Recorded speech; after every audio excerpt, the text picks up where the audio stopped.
Welcome to Follow the Action. This is one-time John Layfield, and that is for Joey Delicious, who's out there right now in our Zoom sit getting ready to fire. This is Follow the Action, as I just said. If you follow this podcast, this is the fastest-growing podcast in the freaking universe. Over 50 countries have downloaded it, all 50 states. And if you watched last Saturday on our live Twitch, you better have a Brinks truck, because we gave out so many freaking winners in our UFC, and that was all thanks to this man. They call him Joy Delicious. At least they do at Liberty University when there's a rumor that he's involved in the Jerry Falwell Pool Boy scandal.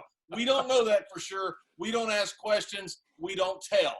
He is our Joey Oddessa. Joey, how you doing? What's happening, JB? I don't give out the Pool Boy secrets. I'm putting that book out there, you know? That book's I got a book deal in the works. And you were on fire last Saturday, absolutely on fire. You were somewhere around 14-2. We're trying to figure it out before we went on air here. Incredible night. You and Philly Godfather both. Yeah, it was a nice night, you know. Actually, one of the losses that I had, Philly Godfather liked the other side. So if you just let those two wash each other out, you had a really spectacular night. The loss you had was you had picked him right on the Tuesday show, and you changed your mind on the Saturday show. You talked yourself out of it. I sure did. Those preview shows are poison. I say it over and over again, you know. But it sucks picking up 12 positions in one night on a UFC card. So what are you going to do?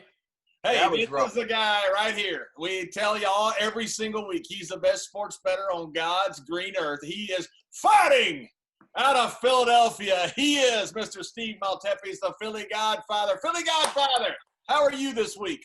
Just wrapping up a great week. We kicked some more ass last night. NBA's on fire, and I want to apologize to Joey for being on the other side of that winner. I'm sorry, Joe. That's all right. You're not sorry. You've never been sorry. You kicking more asses in a donkey farm. You're damn right you are. And speaking of asses, the next man. Just kidding. I was a joke. That was a joke. I didn't mean it.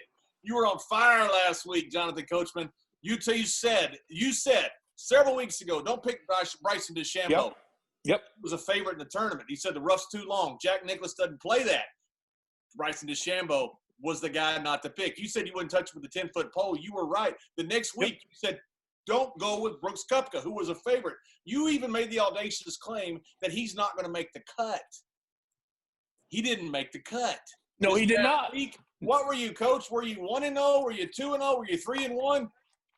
The numbers were so big that I won by last week. I had to write them down to make sure that I remembered. Our 4 bets that we put on this podcast last week at the BMW Championship, I won by, wait for it, 26 shots, 14 shots, 10 shots, and it was kind of tight on Sunday with the last one. We just won by 2. We were up by 7 going into the final round, so we had a little bit to play with. So I wasn't even sweating going into Sunday. We just cashed the tickets one after another.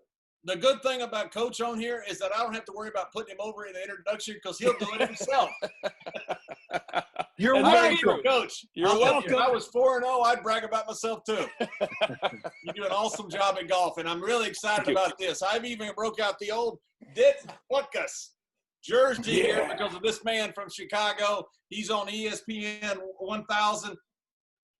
Host of the Odds Couple, Mr. Mike North. Mike, thank you very much for joining us. I've been looking forward to this. Philly Godfather speaks so highly of you. You're a great handicapper. You're a great radio host, and thank you for coming on Follow the Action.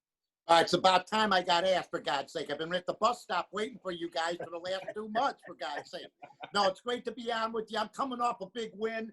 I won with John Rahm the 4th day, $900 on 100. What I did is I picked 4 golfers. I picked Dustin Johnson, Mazukama. I picked Adam Scott and Rahm. And I said, you know what? I'll put I'll put 100 on each. And what happened is if Dustin Johnson wins, I win 175. So I got some money back. But I got lucky with Rahm with that putt. So I win a $900 deal just sitting around at home laying on my ass on Sunday.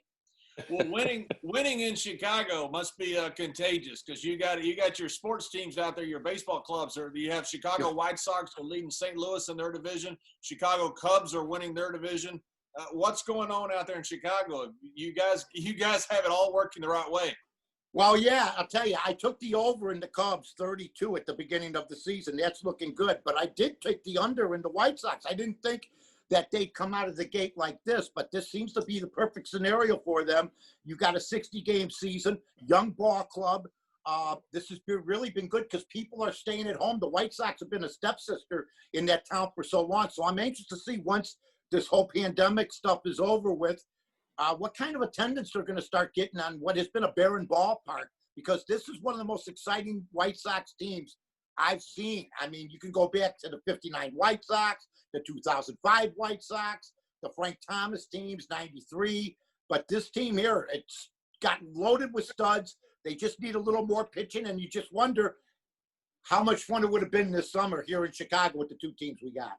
Mike, I have a quick question for you, because I've been stealing Coach. some money. I've been stealing some money on the team totals because I don't feel like Vegas has caught up to how good their offense has been. It's been right around 4.5 almost every single game, and they've been scoring in double digits a lot. Do you like that bet for the people at home? Because even we're recording this on Tuesday, the last 3 days I've won on the team total. I'll give you a perfect example, Coach. Last night I took the Twins at -150 and got a run and a half. I'm winning the ball game 4-0. They weren't even phased. And then Minnesota, Kepler drops the ball in right field in the 9th inning. And most veteran ball clubs might take advantage of it. But Lewis Robert and these young guys, they said they made a mistake. Let's capitalize. And that's what happened. Mike, are the Chicago White Sox are hitting a ton of balls out of the ballpark? I mean, they're just destroying the baseball. Can these guys last throughout the whole season? Yeah, for this season they can. And I think that, early they were feast or famine. Early, they'd go on they'd hit for 4 days, 4 games, and then they stop for 3 games. They're hitting every night now. Their pitching's getting better. Their bullpen's outstanding. Rick Renteria should be up for Coach of the Year, and yet people get the idea that if this team's ready to take the next step, he could be out like he was with the Cubs. I think he's earned the opportunity, the way this team's playing, to be the regular manager of this ball club. Nobody's really talking about it. Let's get through the games. But right now, I mean, this team looks like it's wired. And really, Cleveland and Minnesota looks weaker. Cleveland let go of a lot of pitching. And so I think the door's open for this team to do something early that nobody expected them to do, because most people had them as third-place ball club. I want to ask you about Cleveland, because that's the team, at least of this broadcast, when we're taping this, that they're up 1 game on right now. Right. Cleveland gets rid of Clevenger. Right after that COVID, whatever it was that he goes out for the night and he comes back, doesn't tell anybody, they're mad at him. Was this an overreaction by Cleveland, or was this just a baseball trade? Was this something Cleveland's going to regret? Well, I don't, how do you get rid of Trevor Bauer, Clevenger? You're getting rid of young arms. I mean, I think it might have been an overreaction. Maybe there was some other nonsense they've been up to. I mean, Clevenger looks like a free-spirited guy. But I mean, they don't tolerate any nonsense, I guess, over there, because if you got rid of some of the arms they've gotten rid of over the last couple of years as a Cleveland Indian fan, you'd be going, are we out here to win this thing? And then there was a stupid nonsense I heard yesterday that Cleveland might deal Clevenger to the White Sox, which was just absolutely insanity. You're not going to do that within your own division. It was just absolute. I mean, that's where rumor mongering gets stupid. But Clevenger going to San Diego. San Diego, they've been kind of surprise team of the year. And you got Tatis at third base. That could be an MVP this year. He's leading the league in 3 of the 4 major divisions. Nobody's ever led in all 4 in the history of baseball. You got Machado at shortstop. Does this put them in serious contention to go to the big show? Oh yeah, I mean, it's unbelievable. Last time the Padres were relevant, I mean, Steve Garvey was playing for him. Eric Shaw and guys like Randy Jones. I mean, that's a long time ago, and they look stacked. I mean, they really do, and they're going for it. The White Sox didn't make any moves. Cubs didn't do too much. They picked up dice. They picked up some speed. The White Sox picked up some speed, but they sort of stood pat, and why not stand pat if you're playing that kind of ball? So yeah, San Diego looks like a powerful team. I'll tell you another game I bet last week, and it didn't happen, but Houston and Oakland, that was an interesting series. I had money. I worked on it all day, and then they walked off. I go, where are you guys going? I got you pegged.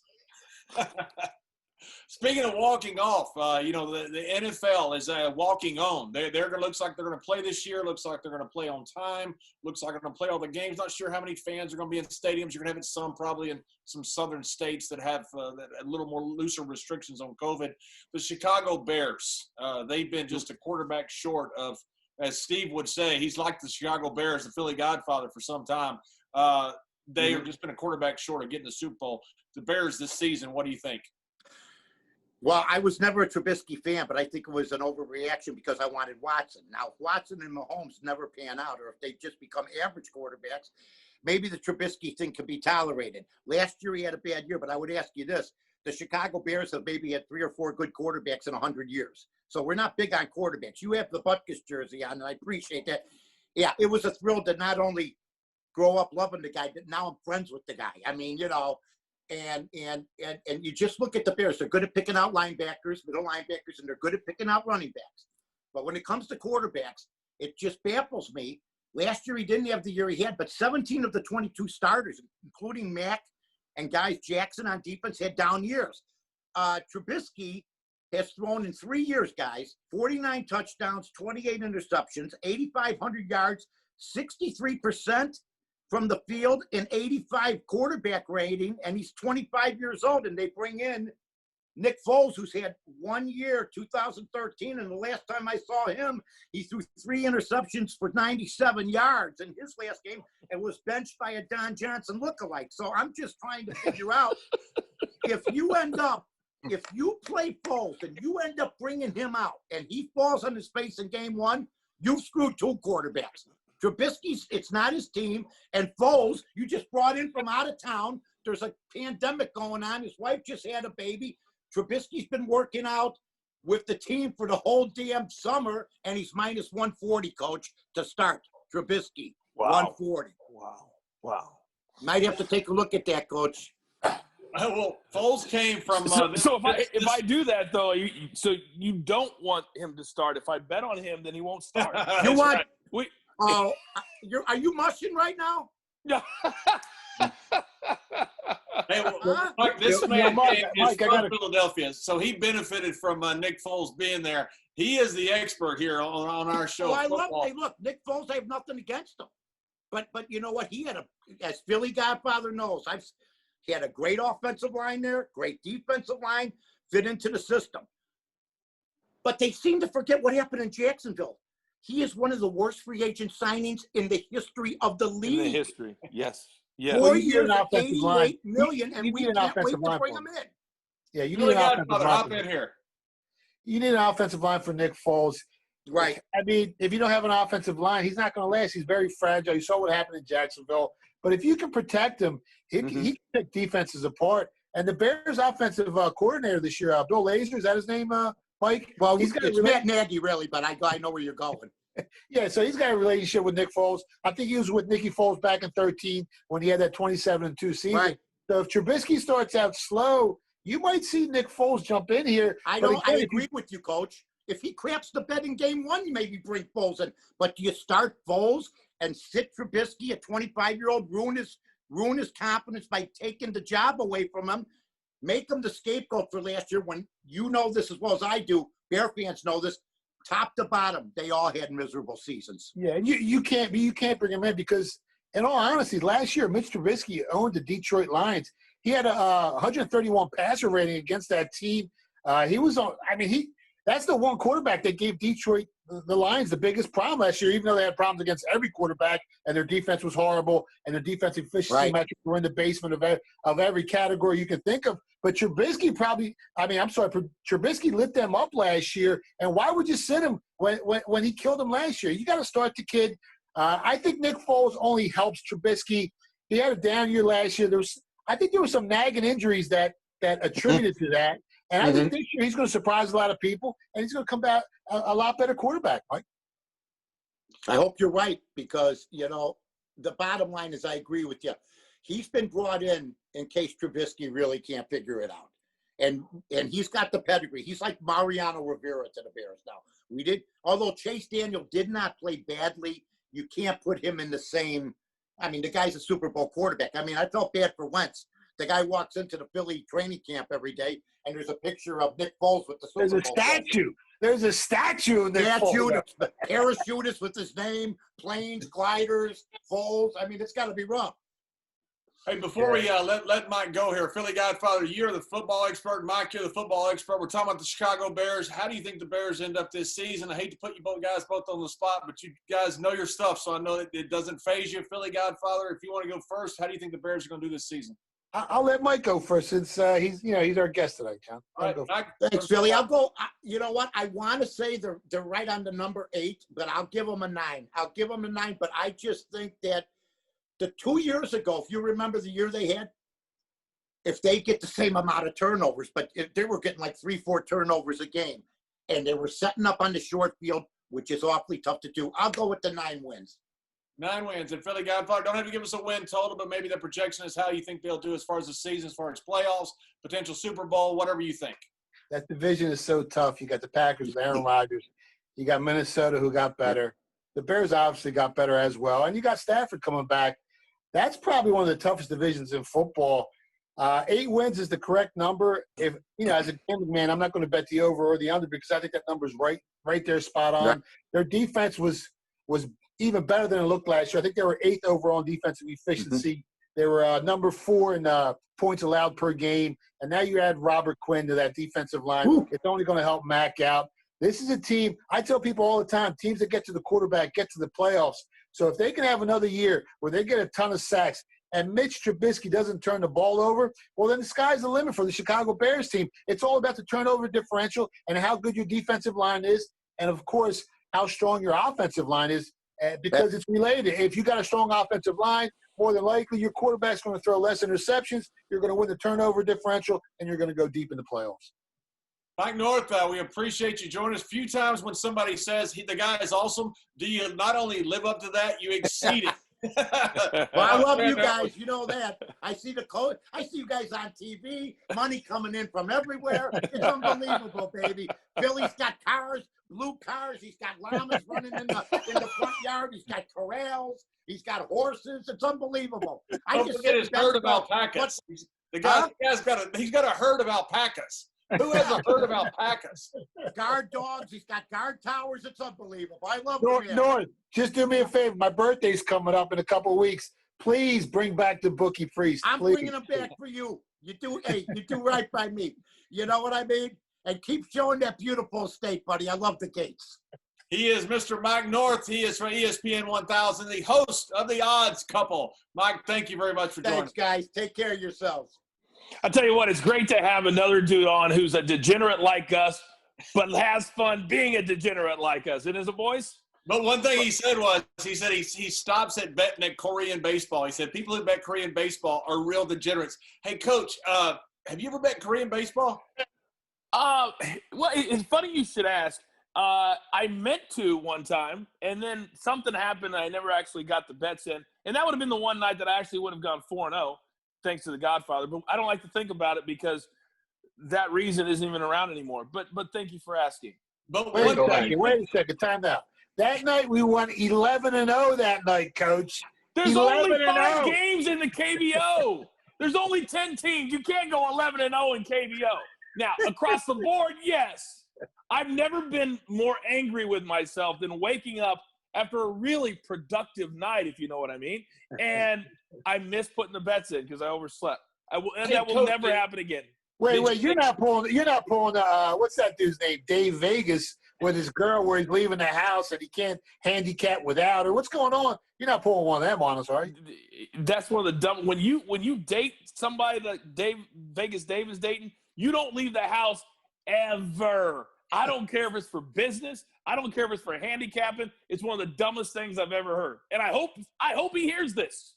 Hey, Coach, one good thing in all seriousness, at least, you missed that night. It was a huge night. But last Saturday, Joey and the Philly Godfather picked up 12 positions on UFC. So you at least picked up 12 positions on Saturday, didn't you? I mean, I know you were in Utah with your son playing baseball, who's, I understand, a great first and third baseman. But you did well, right?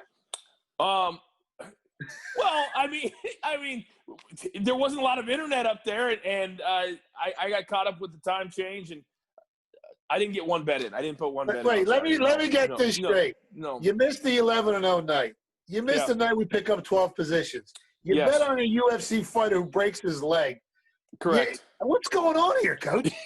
Wedding funeral. Game that got Wedding rained out funeral. after you were winning.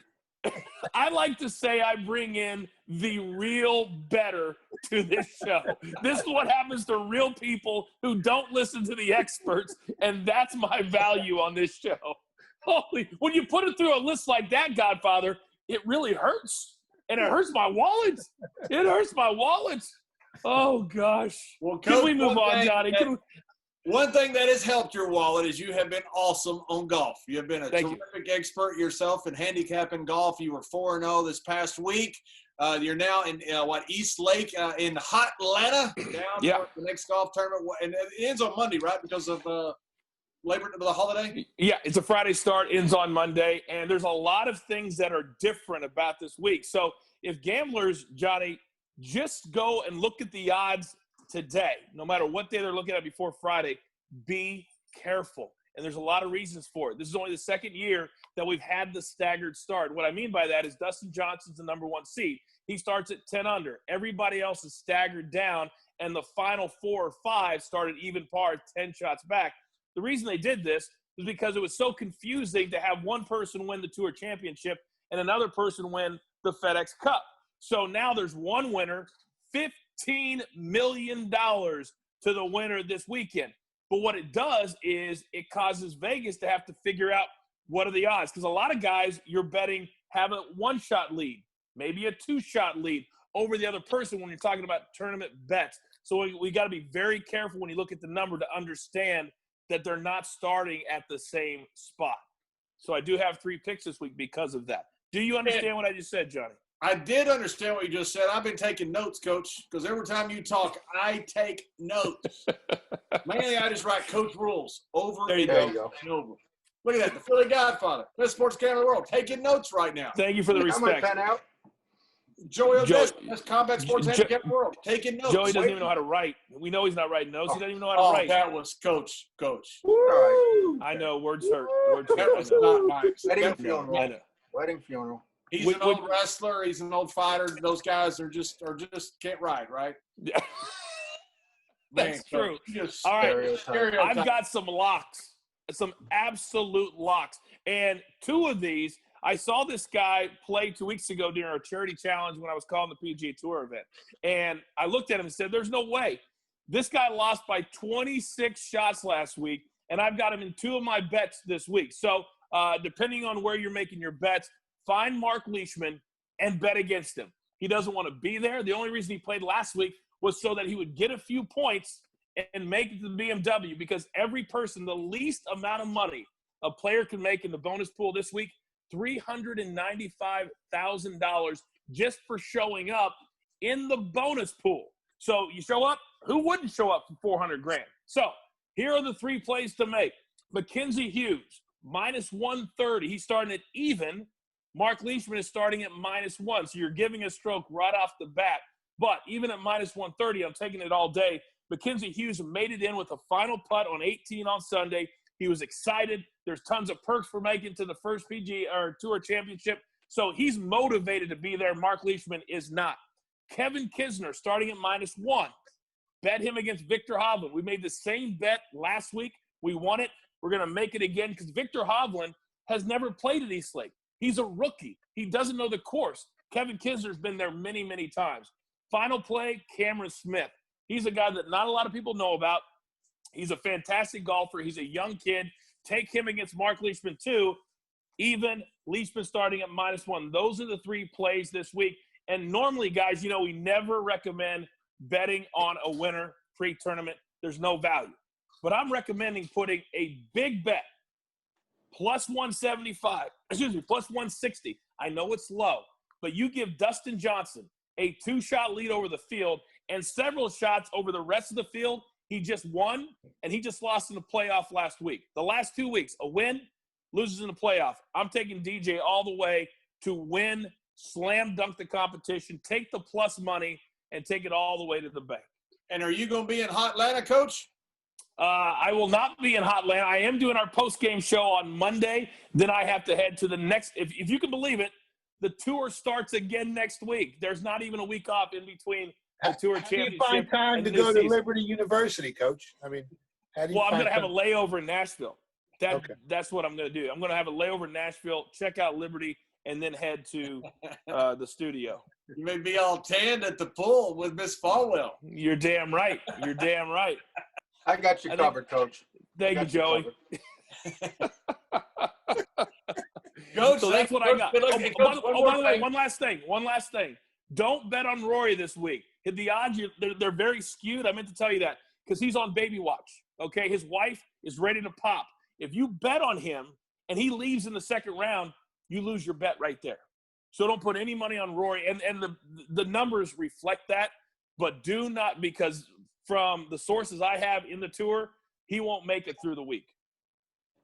What do you have, like a doctor on, a gynecologist on staff? What do you need sources?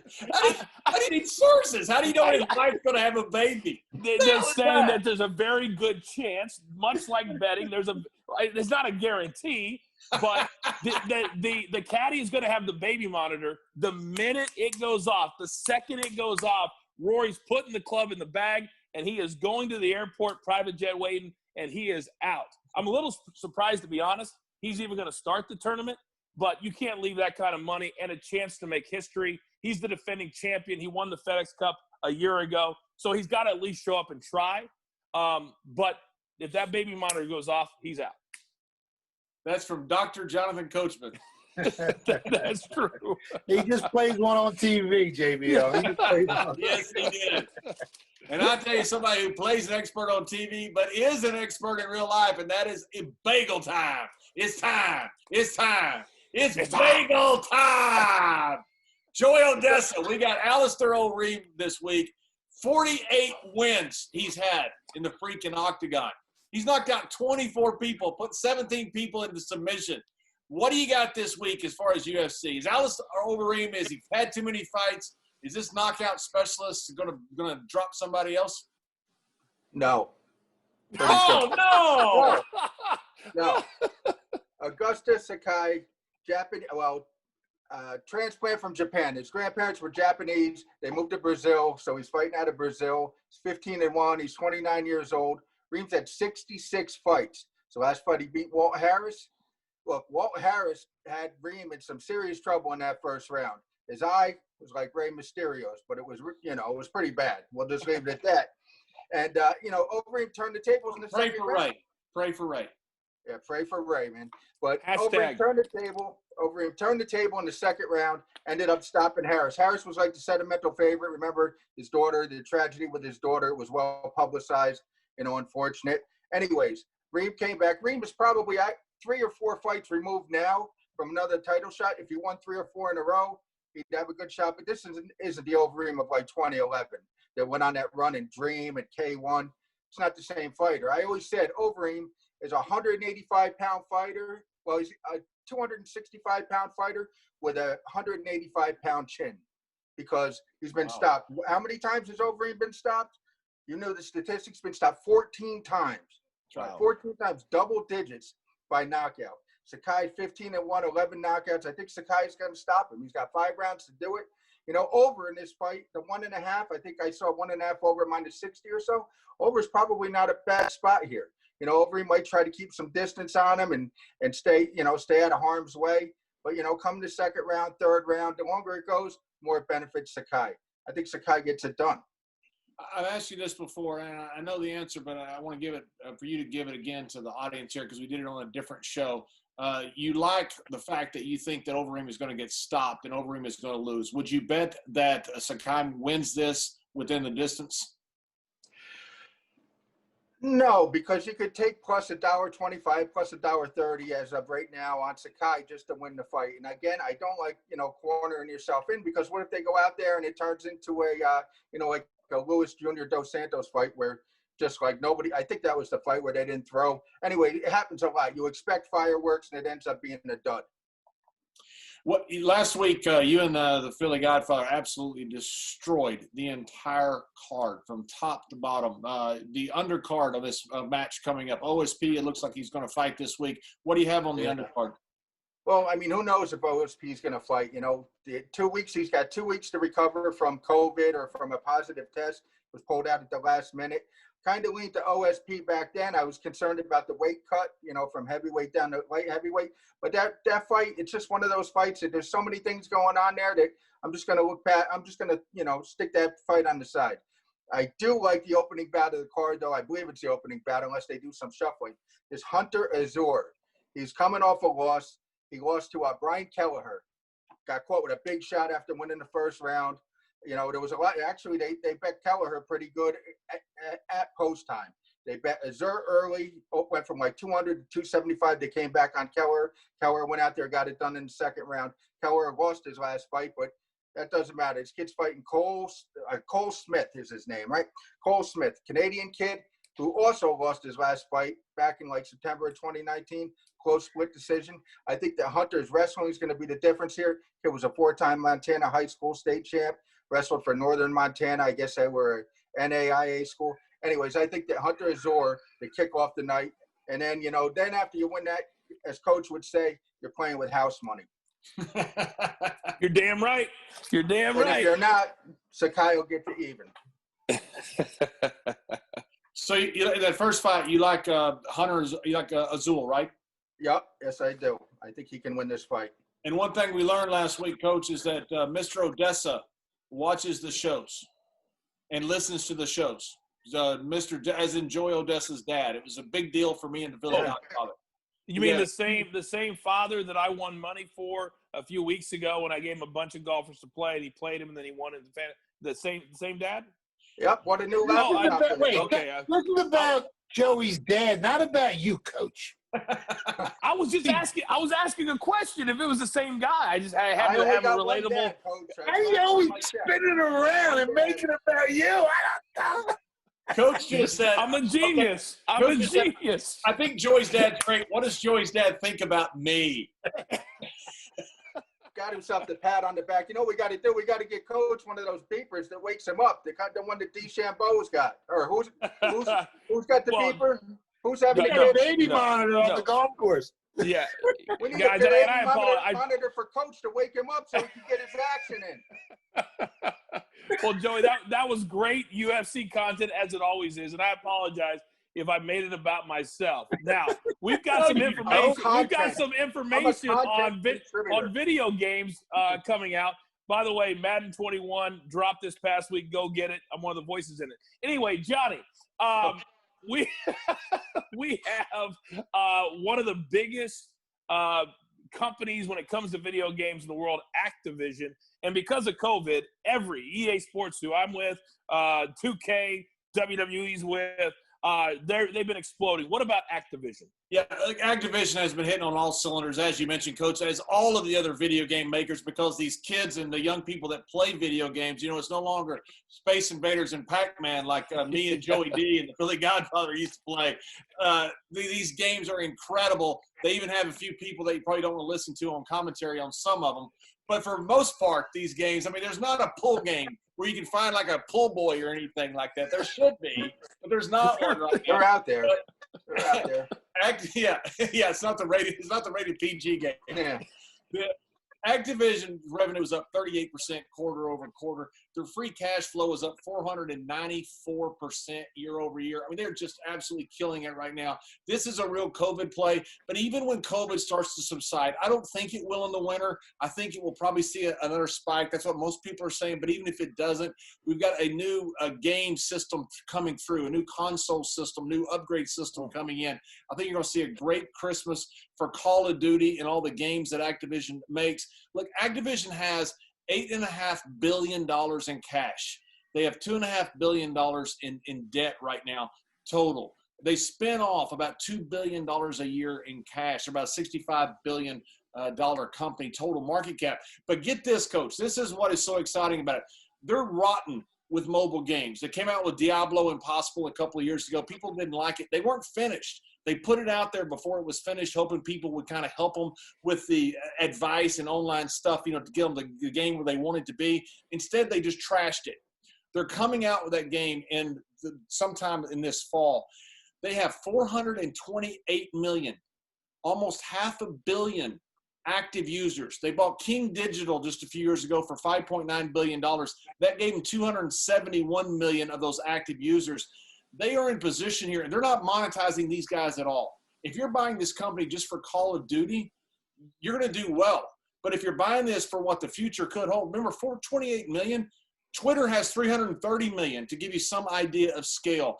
I think Activision is the game to play. I think, especially with the upgrade cycle coming with the consoles, with what's going on with COVID, people are going to buy their kids all kinds of stuff to do over Christmas, especially if we're still in this pandemic. But even if we're not, I think it's a stock that Bobby Kotick has been CEO since 1991, one of the best CEOs in the world. I think it's a great stock to own. I do own it, by the way, for full disclosure. Once again, you're making the stocks about you. I mean, what is the show about?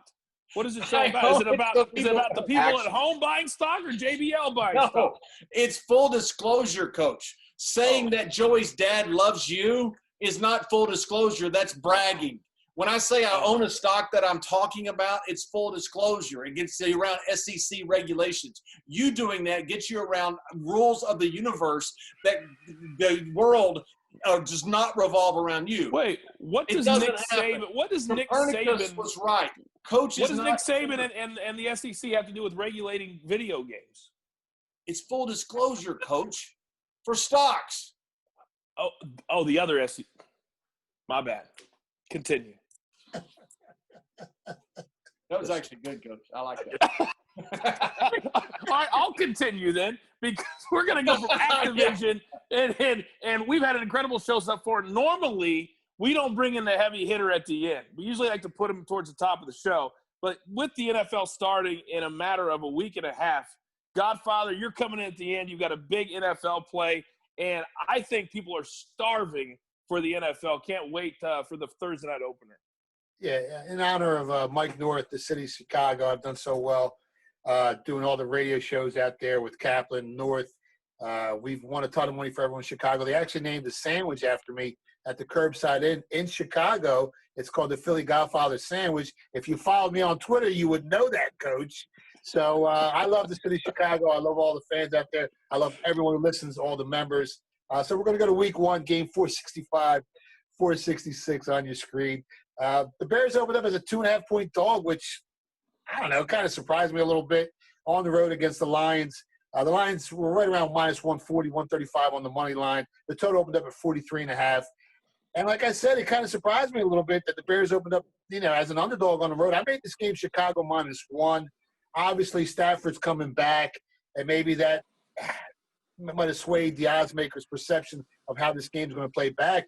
But you got to remember, he hasn't played in over a year, and now he's going up against one of the best defenses in football. I know they were ranked 8th last year in overall defensive efficiency, but they still let out the 4th least amount of points last year. They were number 10 in opponent time of possession. This is a defense that just got better. They got Robert Quinn, another guy on the defensive line, accent Khalil Mack. This Bears pass rush this year is going to be better than ever. They bring in Bill Lazor as the offensive coordinator. He was back with Nick Foles in Philly back in 2013 when Foles had that big season. But I think bringing Nick Foles in was more to help Trubisky out with any issues he had. Last year he underperformed. This Bears team was in the basement of the NFL in almost every metric offensively, but defensively they're still strong. They're only going to get better this year, and they're playing a tough division. But I don't think Detroit made enough personnel changes to warrant them being the favorite on the road in a stadium where there's going to be no fans in the stands. This is the team that went 3-12-1 last year, had a negative 88-point differential, and you're going to bring in a rusty Matthew Stafford against – this might be the best defensive football this year. It's going to be tough for them to win. At that price, I had a nibble on the Bears at +2.5. I actually bought the hook at +3. I took them on the money line as well. I think the Bears are the better team. I think they should be favored. They bring in Jimmy Graham for a security blanket for Trubisky. Their defense got better, which is – that defense, like I said, is one of the best in the NFL. And it's going to be tough for Detroit to win this game. I like the Bears here. And do you think the defensive line with Khalil Mack has actually gotten better? Yeah, I think this is a very dangerous team. They kind of underperformed last year because of how bad that offense is. So now, if this offense can stay on the field a little bit longer, these defensive guys won't be on the field as long. This Chicago's Bears defense is going to be very, very dangerous this year. In a city that knows great defenses, hence the Butkus jersey. Are you wearing a Butkus jersey? Butkus jersey, Coach. Yeah, I mean, the other 3 times you told us I got that you were wearing a Butkus jersey, but okay. Are you going to close the show now? Or No, Coach. I'm going to wear a T-shirt, and I'm going to make fun of the host that's wearing a really cool freaking Butkus jersey. A freaking Dick Butkus jersey. Just because you got your cap on backwards and you're in a T-shirt you dug out of your laundry, you got your little cute earphones in, doesn't mean you can make fun of the legendary Dick Butkus. I wasn't making fun of Dick Butkus. I was making fun of tell me you. You like the Lions, Coach. Listen, Coach, just tell me you like the Lions. I've already fired on the Lions. When Matthew Stafford said he was coming back, I fired. Right now, I've got to do what we call the matchup, right? The Bears rank, I think, 6th against the flat route. They rank number 1 against the slant last year. They ranked number 2 against the deep cross. They ranked number 5 against the corner route. And there's some of the offensive plays that the Detroit Lions love to run. It's a bad matchup for this team. Trubisky actually lit him up last year. In the first game, he had 131 passer rating. In the second game, 118. And if you look at Trubisky's numbers last year, he was one of the worst in football. But against the Detroit Lions, he played lights out. It's a bad matchup, even with Matthew Stafford in the lineup. Over the years, has there ever been, guys, a team that if you bet on them, that is more irritating to lose when you're feeling, oh, they're getting 7 points, you're feeling good about it, and then you turn the game on, you're like, why in the world did I bet on the Lions? It's like the worst team every single year, and I've still bit sometimes. I'm not biting anymore. It's all defense with that Lions team. They ranked, I think, dead last in the adjusted sack rate and getting after the quarterback. They ranked 31st in opponent first downs. It's just – no matter how good your offense is, no matter how good you're playing, if you can't hold on to that lead in the fourth quarter, it's going to be hard to cover that spread. And, Coach, to answer your question, I don't know if you heard Mike North, but he mentioned the fact that this man has a whole herd of alpacas and about 58 muscle cars and lives in a mansion outside of Philly. He don't lose. He don't have teams that he turns on. I wanted to throw something out right here at the end of the show and put everybody on the spot because we've got the greatest handicappers in the world, and I get it, 64.8%. I get it. I feel like as a show, every week during the NFL season, we each should pick 3-5 games, keep track of them as we go, and put a little cheddar in and have a champion at the end of the season so one of us can talk trash on the other 3 or 4. Who's in with me? Did Coach miss the meeting, JBL? Did he miss the meeting where we're entering the Circa contest and we each get to pick 1 game a week, 5 selections, and we're going after $1 million? Did you miss that meeting, Coach? Were you part of that meeting? No, clearly I was not. Ex-coach, you would know we're entering $1 million contest right now. And we're all going to give our strongest selection every week. And then when you give your strongest selection, Coach, hopefully you do well. But if you don't, you're in serious trouble, man. Coach won't be up. I like it. Coach will sweep in. He'll lose out every week. We got to get Coach a special beeper to wake him up. Imagine if he had to put our picks in for us. We'd have a shot at the last place, right? Yeah, because we wouldn't have Does last place get money? Does last place get money? Just to recap, Coach, in 2 nights, you missed being up 23 positions. Yeah.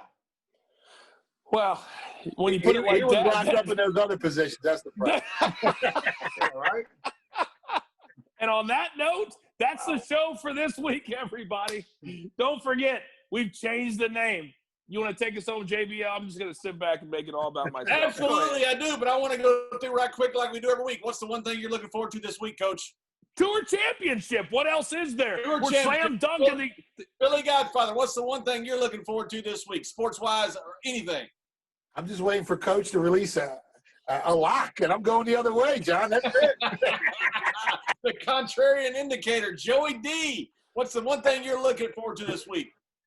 This is the 18th UFC since the shutdown.